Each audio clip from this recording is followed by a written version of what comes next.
Hi, thanks for joining me today. I'm Ronaldo Torres on this episode of Everyday Miami, and I'm here with Mr. Norman Brayman of Brayman Motors. Mr. Brayman, thank you for joining My us. pleasure. Thank you for. So, where did you attend college? I attended Temple University in Philadelphia, which is where I was born and raised. Very nice. With all of the different aspects of work that you are involved with now, what was your initial major when you started college? Initially, my initial major was physical education. I was a basketball player, and at one time in my life, nothing would have made me happier than to teach physical education and or both be a basketball coach. So I started off in a totally different direction than I wound up. Right. So, when you made that transition from education, physical education to business, was it something that you said that you had a newfound passion for? Well, I had some adversity in while I was during my desire to major in physical education. I suffered a severe knee injury, which basically destroyed any hope that I had of pursuing a career in physical education or being a basketball coach, for that matter. Wow. So I switched and became a marketing major in college. Wow. And that's how I started thinking about business. God. Did you ever dream that after finishing college that your degree would take you this far in life? I was brought up to believe that both of my parents were born outside of the United States. And my father was a barber in Philadelphia and never drove an automobile. We didn't have an automobile. Not too many people that I knew growing up had automobiles. But my father believed that education was the key to success. And he believed that education plus hard work gave you a good opportunity eventually for success. And I've never forgotten what my father told me. Nice. That's so insightful to have your father's words stick with you. What emotions were running through your mind when you opened up your first car dealership? That I had a lot of work to do to mold it and to have it perform in the way that I wanted it to. I tried to put myself in the position of somebody who wanted to do business with my company. What I had to do was, as an entrepreneur, as a manager, to satisfy. In other words, I said to myself, my God, if I were thinking of buying a car or doing business with Brayman, what would I look for?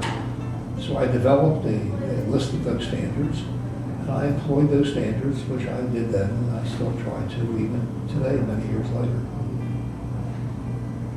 Did you have the same feeling when you became owner of the Philadelphia Eagles? That was different. Sports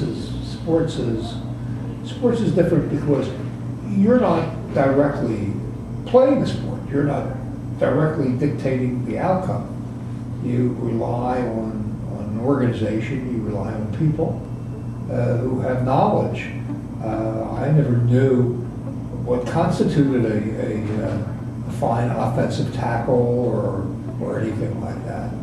So it's similar in the sense that you always have to surround yourself with talent and with people who know what you're doing, whether it's the automobile business or sports business. But the answer is it's just different. Sports is all encompassing. It's 7 days a week, 24 hours a day, 365 days a year, and it just envelops you. It does. It sure does. Now that when you gave up that position as owner of the Philadelphia Eagles, how did you navigate yourself to South It was Florida? very easy. I never left South Florida. Even while I owned the Philadelphia Eagles, South Florida was my home. And and I traveled up and back. So I never left the community. I was always here. I traveled to Philadelphia and to other places where we played games for the. So I was a visitor in one sense. So I never left my roots here. My family, this was my home. I never established a residence in Philadelphia. That's great.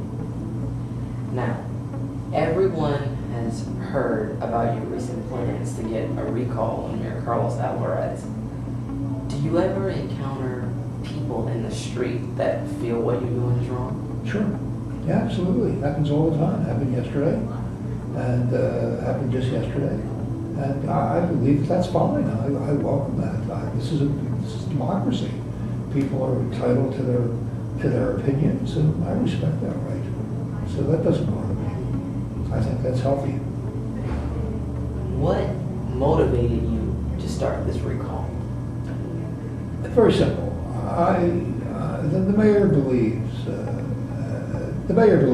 it makes a great city, a great county, or building a baseball stadium, building high rises downtown, and so forth. He thinks that's what makes a great city. I believe what makes a great city is the quality of life for the people that live in the city, and that's the whole difference of opinion. This is a poor community.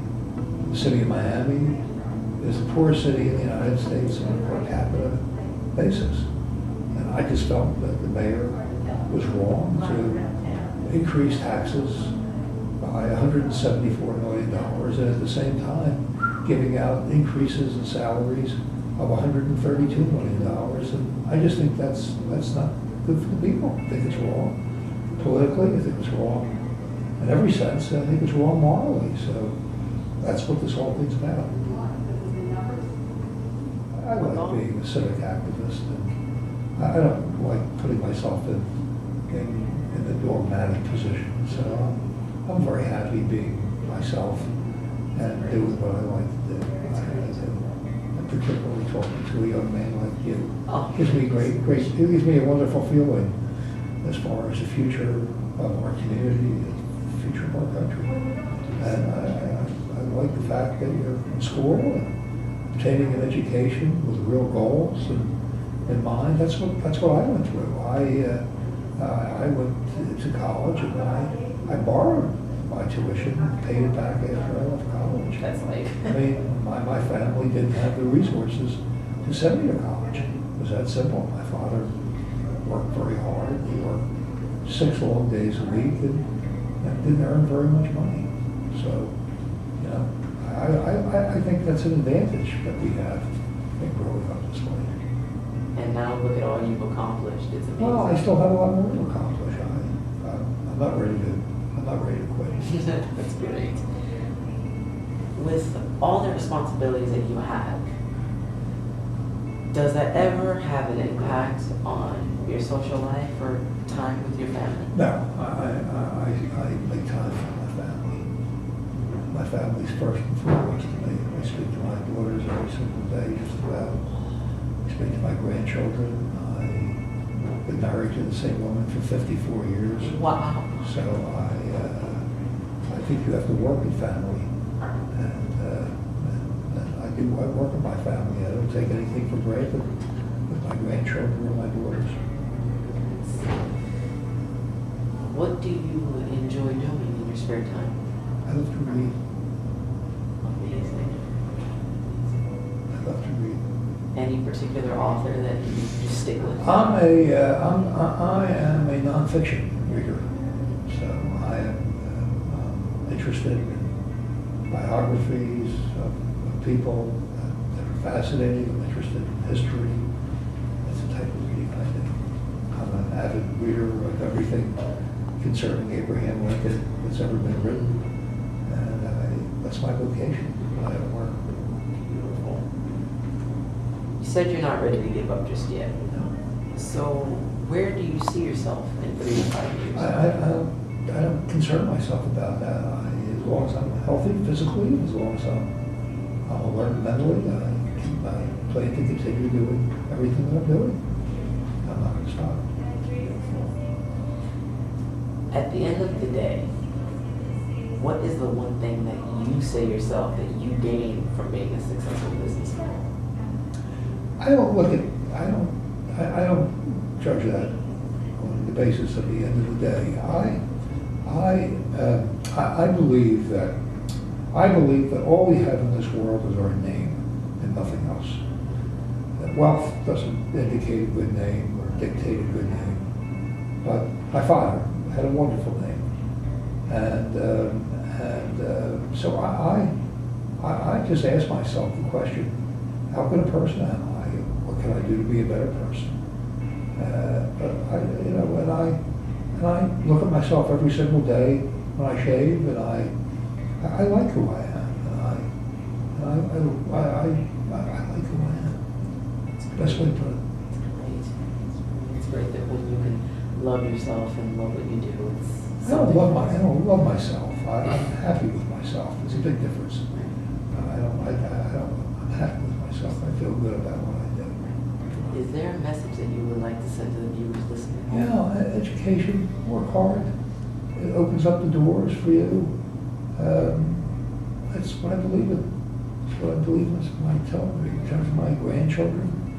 I have older grandchildren, much older than you. And I tell them the same thing. Guard their name, value who they are, how they are with their friends, how they are with their family. That's what I believe in as far as life is concerned.